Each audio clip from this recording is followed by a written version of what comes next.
Okay, babes, we are live from the village, and it is giving very cottagecore, very ancestral, very. And the sunset is just incredible. Let me show you the market. Wait, babes, clock it. She just walked into my shots, completely unprompted, with firewood. The audacity is not low today, babes. It is not low. No cap, babes, I'm going to ask her to move. Very respectfully, very unbothered, very that girl. Excuse me, ma. This is not the vibe. Can you slay somewhere else, please? Babes, she is not moving. She is standing there with her dirty firewood like she pays rent on this road. The delusion is sending me. Okay, babes, we are moving her. Manually. Manually!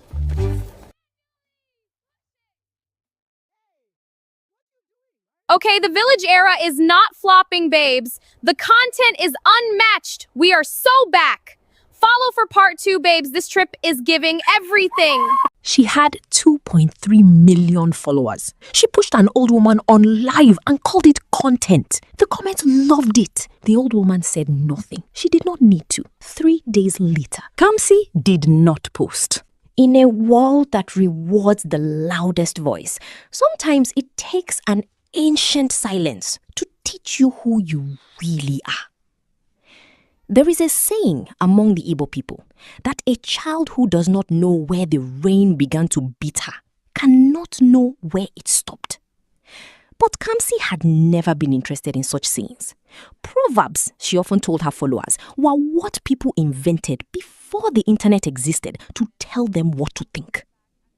Her real name was Chiamaka Nwosu. God is beautiful. And she had decided, somewhere around her 100,000th follower, that the name was prophetic. By the time she boarded the bus headed southeast towards Uzonunu village, she had 2.3 million followers, a skincare partnership that paid her rent twice over, and the absolute unshakable conviction that the world owed her its full attention. She sat in the front row. She had paid the driver extra to ensure it. This road, she said, filming herself against the dusty window, is genuinely unacceptable. She laughed, that bright, practiced laugh her followers adored, and tilted the phone so her face caught the light perfectly. Rural adventure era. Loading. Follow for the journey, babes. She posted it before the bus had even stopped. Uzonunu was a village that did not hurry. It walked slowly, moved through its days the way a river moves, purposeful, unhurried, without announcing itself. Mango trees lined the main path. Children chased each other through open compounds. Old men gathered under the obi tree, discussing nothing urgent, which was to say everything that mattered. Into all of this, Kamsi arrived. She stepped off the bus in cream cord sets and white sneakers, ring light in one hand, phone already live in the other. Okay, we are here, babes. Uzonunu village, my mother's hometown. Can you imagine she grew up here? It's giving very raw, very unfiltered. Actually kind of cute if you don't have to live here. Her Auntie Ngozi stood waiting at the roadside. A round-faced woman with kind eyes and a wrapper tied neatly around her waist. Kamsi Nwam, you're here, thank God. Let me look at you. Kamsi, stepping into a brief hug, already pulling back. Auntie, can you stand more to the left? The light is better there. Actually, never mind, I'll get you later. Is there running water? Auntie Ngozi, still smiling. There is. Come, let me carry one of your bags. I have a system. She walked ahead.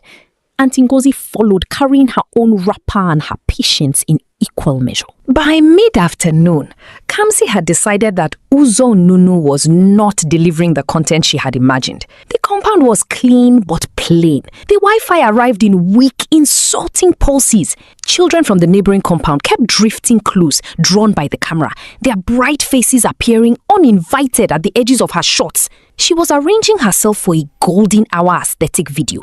6 years old at most, wandered directly into her frame and stopped. He stared at his own reflection in her phone lens with pure, uncomplicated delight. Hey, move. You're in my shot. The boy did not move. He leaned slightly closer to the lens, fascinated. Kamsi, stepping toward him, waving her hand sharply near his face. I said move. Where is your mother? Somebody come and get this child, I am walking. The boy flinched. His lip trembled. An older girl hurried over and pulled him away by the wrist, looking briefly at Kamsi with wide, uncertain eyes before retreating around the compound wall. Kamsi pressed record again. Sorry, babes, a random child wandered in. Not the content we're curating today. Okay, Golden Hour Village Edition. 20 minutes later, it was a goat. A young, sandy-colored goat ambled around the fence, considered Kamsi with its sideways eyes and stepped into her shot to graze at the red earth near her feet. Kamsi looked at the goat. The goat looked at Kamsi. A woman washing clothes nearby, Mama Chidera, looked up from her basin. Are you serious right now? She kicked it. A firm, deliberate kick to the animal's flank. It stumbled sideways with a startled bleat, recovered its dignity, and trotted away. Mama Chidera standing slowly, voice flat. That goat offended you? Kamsi, not looking up from her phone. It was in my shot. It is an animal. It does not know your shot.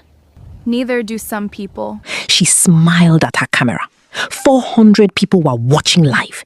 The comments approved. Mama Chidera said nothing more. She sat back down and continued washing. But her hands had slowed and her eyes stayed on Kamsi longer than before. It was at the hour when the sun turns everything copper and amber that the old woman appeared. Kamsi had found the perfect stretch of path at the edge of the village. Red earth glowing in late light, tall grasses burning gold on either side, evening birds threading sound through the air. She was 10 minutes into her live stream. The comments flooded, the numbers climbed. This was the shot. She did not hear the footsteps at first. When she turned to reposition, the old woman was simply there. Moving slowly along the path, a bundle of firewood balanced on her head with the quiet mastery of a lifetime. She was ancient the way certain trees are ancient, not diminished by age, but deepened by it. Her wrapper was faded, but her bearing was not. Her feet were bare. Her eyes, when they met Kamsi's, were very still and very clear. She walked as though she had been walking this path since before the path had a name. And she was heading directly into Kamsi's frame. Ah! Stop. Are you blind? Can you not see I'm recording? The old woman halted. She looked at the phone, then at Kamsi. I come here every evening. This is my place. Kamsi turning straight to camera, panning it directly at the old woman's face without asking. Babes, are you seeing this? Look at her. She just walked into my shot like she owns the entire road. Firewood, ash, smoky wrapper, the full package. Ma, I don't need your life story. I need you to move. I have walked this path since before you were Claire. Since before I was what? Born? Wonderful. Congratulations. Some of us have actual work to do, work that pays. You're standing there with your dirty firewood ruining my content. Do you even understand what that means? She did not wait for an answer. She stepped forward, grabbed the old woman's shoulder and pushed her firmly off the path and onto the grass, the way one moves a chair that has been placed inconveniently. The firewood bundle fell off the old woman's head and she landed on the ground. She sat on the ground with her firewood scattered on the ground and she looked at Kamsi. Not with anger, not with tears, with the deep, still patience of someone who understands everything she's seeing, down to its very roots. Okay, we are so back! Sorry, babe, zero awareness, some people. Anyway. The comments flooded with laughing emojis. The numbers climbed. Kamsi smiled at her screen. She did not notice that the evening birds had gone completely silent. She did not feel the warmth drain from the air, not like a cloud passing, but like something decided. And she did not see the old woman stop at the bend in the path and turn and look back at her one final time, not with patience, with recognition. The look of someone who has seen exactly what lives inside a person and has already set in motion exactly what it will cost her. Kamsi did not sleep well that night.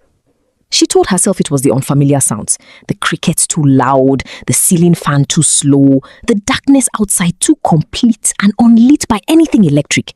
She told herself it was the mattress, the heat, the absence of her silk pillowcase. She told herself many things because the alternative, that something was wrong, was not a thought she had room for. But the dreams came anyway. She stood in the middle of a wide, dark field. No sky above her, no ground she could see beneath her feet. Just a vast, breathless darkness. And in a circle around her, seated like a council, were the elders. Dozens of them. Ancient, silent, still as carved wood. They did not speak. They did not point. They only watched her with eyes that held no judgment, which was somehow worse than if they had. Judgment she could argue with. This patient, total seeing she had no defense against. She woke up gasping at 4 a.m., heart hammering. She reached for her phone. The screen showed her reflection before it fully lit, and for just a moment, in the dark glass, she did not recognize the face looking back at her. By morning, she had convinced herself it was nothing. She sat before her travel mirror with her full routine arranged neatly before her. Serums, primers, setting sprays, the works, and began her process with the focused confidence of a surgeon. But something was off. Her skin, which had never once betrayed her, looked dull in a way that foundation would not fix. Not tired, dull, as though the light that usually lived just beneath its surface had been turned down slightly overnight. She applied more. She blended harder. She changed the angle of her ring light twice. Still. What is this? She posted her morning routine video anyway, heavily filtered, shorter than usual. The comments noticed immediately. You okay, babe? Your skin looks a bit off today. Are you sick? What happened to your glow? She closed the app. The itching started before noon. It began at her wrists. A faint crawling sensation beneath the skin, like something restless. She scratched absently and ignored it. But by afternoon, it had spread to her arms, her collarbone, the back of her neck. Not on the surface, beneath it. As though her own blood had grown irritable inside her. She snapped at Auntie Ngozi over lunch. Something small, something unnecessary. And the itching flared so suddenly and so sharply that she hissed and grabbed her own arm. What is it? Nothing. Mosquito bite or something. Come see.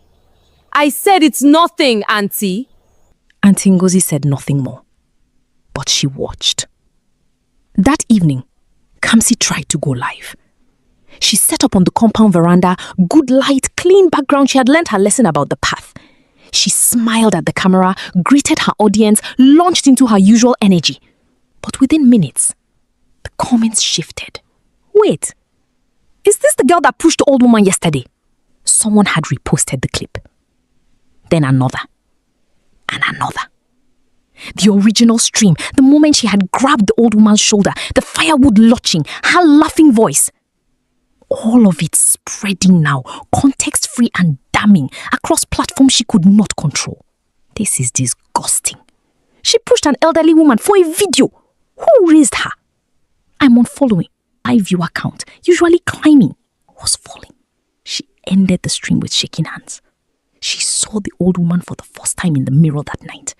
She was removing her makeup, already rattled, already exhausted, when she glanced up and saw, in the reflection behind her own face, the figure of the old woman standing in the doorway of the room. She spun around. The doorway was empty. She stood there for a long moment, her breath shallow, cotton pad still in hand. Then she turned back to the mirror slowly, and there was only her own face, looking back, dull, frightened, unrecognizable. She did not sleep at all that second night. By the third day, Auntie Ngozi had seen enough. She had watched her niece jump at shadows, scratch at skin that showed no mark, stare at mirrors too long and then look away too fast. She had heard her cry quietly in the night. Kamsi, who never cried, who had built an entire identity on being untouchable. She came and sat beside her on the edge of the bed in the early morning quiet. Auntie Ngozi, gently. Tell me what you did on that path. A long silence. Kamsi, not looking at her. I was filming. An old woman walked into my shot. I moved her. That's all. What did she look like? Kamsi described her.